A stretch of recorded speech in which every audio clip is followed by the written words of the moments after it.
చిన్నికృష్ణ గారు, ఇందాక మీరు వరుసగా మీ సినిమాల గురించి చెప్పారు. నరసింహ కావచ్చు, నరసింహనాయుడు, ఇంద్ర, గంగోత్రి సినిమాల్లో కథానాయికకి బద్రీనాథ్లో కూడా కథానాయికకి ఎంత ప్రాధాన్యత ఇచ్చాము, కథానాయిక చుట్టూనే కథాంశాన్ని ఎట్లా అల్లుకున్నారో మీరు చెప్పారు.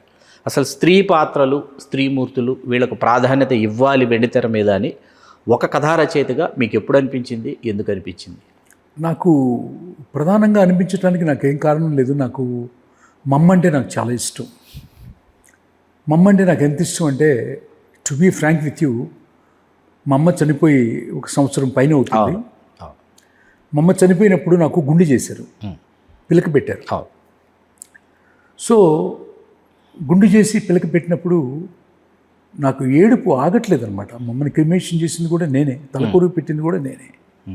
చిన్నప్పటి నుంచి మా అమ్మ నన్ను పెంచిన విధానం, నన్ను చూసుకునే విధానం, నన్ను లాలించిన విధానం, నేనేదో చిన్న చిన్న తప్పులు చేసినా కూడా క్షమించే విధానం, నాకు ఆవిడ వెళ్ళిపోయిన తర్వాత ఈ భూమి మీద నాకు ఎవ్వరూ లేరనిపించి మళ్ళీ జుట్టు పెంచుకోకుండా జీవితాంతం నేను గుండుతోనే ఉంటాననే నిర్ణయం కూడా, నా తల్లి కోసం నిత్యం గుండు చేయించుకునేటప్పుడు నా తల్లే గుర్తుకు రావాలని, to be frank with you, గుండుతోనే ఉంటున్నాను, ఉండదలుచుకుంటున్నాను కూడా. ఇది నా తల్లికి నేను ఇచ్చే ఒక ఇది. జుట్టు చాలా అందంగా ఉంటుంది ప్రతి వాడి. అట్లాంటి అందమైన జుట్టుని నా తల్లే లేనప్పుడు నాకు ఈ అందం వద్దు అనే నిర్ణయం తీసుకున్నాను. శ్రీకాంత్ గారు, చిన్నికృష్ణ గారు, మొన్న భారతరాజా గారు కాలం చేశారు. భారతరాజా గారి ప్రియ శిష్యులైనటువంటి భాగ్యరాజా గారి దగ్గర మీరు శిష్యరికం చేశారు. చెన్నైలో మీరు తెలుగు సినిమాకు సంబంధించి, కథా వస్తువులకు సంబంధించి మీరు ఓనమాలు తీర్చిదిద్దుకున్నారు. భారతరాజా గారి గురించి, భాగ్యరాజా గారి గురించి, ఆ గురు శిష్యులు ఇద్దరి గురించి చెప్పాలంటే ఏం చెప్తారు? ఫస్ట్ భారతరాజా గారి గురించి మాట్లాడుకుందాం. భారతరాజా గారు కాలం చేశారు. చాలా నాకైతే 2 రోజులు మనసంతా కూడా అతలాకుతలం అయిపోయింది అనమాట. ఎందుకంటే నేను నిన్నగాక మొన్న ఒక సౌండ్ ట్రాక్ అడిగాను, ఒక 3 months బ్యాక్ అనుకుంటా. ఏదంటే సీతాకోచిలుకలు ఆడియో ట్రాక్తో అదే పాటలతో ఇంకో కథ రాద్దామని. ఏంటంటే అసలు భారతీరాజా గారు మీకు తెలుసు, భారతీరాజా గారి సినిమా తెలుగులో కూడా 16 శ్రీదేవి 16 వైదంగళి అనే సినిమా చరిత్ర అసలు స్టూడియోలకి పరిమితమైనటువంటి పాత సినిమా పోకళ్ళని, Vahini studio, Arunachalam studio, Prasad, Gemini స్టూడియోల్లోనే మేకప్ వేసుకొని స్టూడియోల్లోనే సెటిల్ వేసినటువంటి ఈ భారతదేశ చలనచిత్ర పరిశ్రమని గ్రామానికి తీసుకెళ్ళి, నదుల దగ్గర, పచ్చటి పొలాల్లో, పచ్చటి గ్రామంలో, అతి పవిత్రమైనటువంటి పునీతమైనటువంటి ఆ గ్రామ స్థాయిలో ఉన్నటువంటి ఆ మనుషుల యొక్క ప్యూరిటీని వెండితెరకి ఆవిష్కరింపచేసి, ఒక పవిత్రమైనటువంటి మనసు ఉన్నవాడి కథ, వాడు కుంటివాడు కావచ్చు, గుడ్డివాడు కావచ్చు, అంగవైకల్యుడు కావచ్చు, ఎంత పవిత్రంగా ఉంటాయి అక్కడ అని చెప్పినటువంటి కథ ఇప్పటికీ కళ్ళ ముందు కదులుతూనే ఉందన్నమాట. అట్లాంటి ఒక లెజెండ్, సజీవ పాత్రలు, సజీవ చిత్రాలు, అట్లాంటి ఒక లెజెండ్. ఆ తర్వాత ఎన్ని సినిమాలు, ఆ తర్వాత కిழக்குపోగు రైలు కావచ్చు, ఎన్ని తూర్పు వెళ్ళే రైలని,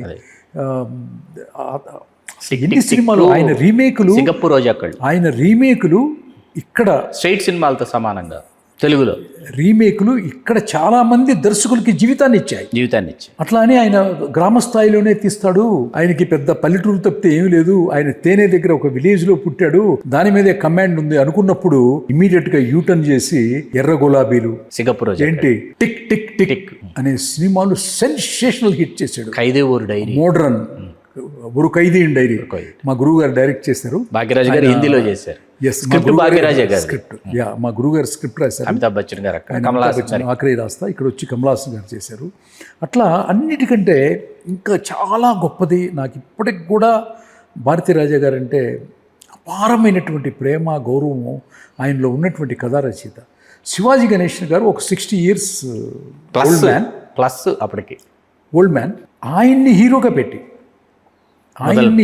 పెట్టి మొదలు మర్యాద ఒక 20 సంవత్సరాలు 18 సంవత్సరాలు ఉన్నటువంటి ఒక రాధ హీరోయిన్గా పెట్టి మొదల్ మర్యాదై అనే ఒక సినిమాని ఆడియో సూపర్ డూపర్ హిట్, కథా సూపర్ డూపర్ హిట్, అసలు అవార్డులు కుప్పలు అవార్డులు తీసుకొచ్చి సినిమా సెన్సేషనల్ హిట్ చేసినటువంటి వాళ్ళందరూ తమిళనాడులో ఎక్కువగా మెయిన్గా content based writers and directors. ఇక్కడంతా ప్రపోజల్ మేకర్స్ ఎక్కువ తెలుగులో. ఈ హీరో ఈ హీరోయిన్ కలిస్తే, ఈ దర్శకుడు కలిస్తే ఇంత వ్యాపారం అయితే, ఇంత గోపురం వస్తే, స్క్రిప్ట్ లేకపోతే సంకనాకిపోద్దని ఎన్నిసార్లు తెలిసినా కూడా ఎన్నిసార్లు వెళుతున్నారు. అలాగే అది పెద్ద యాక్సిడెంటల్ జోన్. అది దాన్ని మాత్రం అసలు యాక్సెప్ట్ చేయడానికే వీల్లేదు. Content, script, soul is the main important.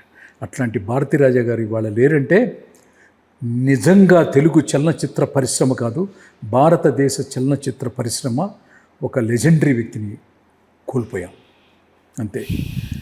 Sir, మీ ఎక్కడున్నా సరే మీ సోల్ మా చుట్టూ తిరుగుతూ, మీరు రాసిన, దర్శకత్వం వహించిన సినిమాలే మాకు పాఠ్యపుస్తకాల్లాగా. భారతీరాజా గారంటే సినిమా దర్శకుడు కాదు, సినిమా రచయిత కాదు, ఆయన ఒక పాఠశాల, ఆయన దర్శకత్వం ఒక యూనివర్సిటీ అని పూర్తిగా నమ్ముతున్న మీ చిన్ని కృష్ణ సార్, మీకు చేతులెత్తి నమస్కరిస్తున్నాను. మీ ఆత్మ ఎక్కడున్నా కూడా చల్లగా ఉండాలని, మళ్ళీ మీరు త్వరగా పుట్టాలని కూడా కోరుకుంటున్నాను. Please sir, it is a request.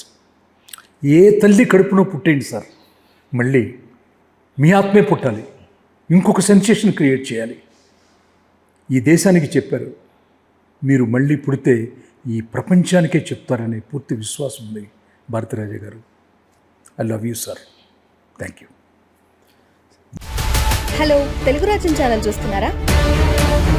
సామాజిక, రాజకీయ, జీవన చిత్రణే తెలుగు రాజ్యం. అతిశయోక్తులు, అసత్యాలు ఉండవు. రాజకీయ కోణం కాదు, ప్రజా కోణమే కొలబద్ద. తెలుగు రాజ్యం వీక్షణ మీ ఉత్తమ అభిరుచికి నిదర్శనం.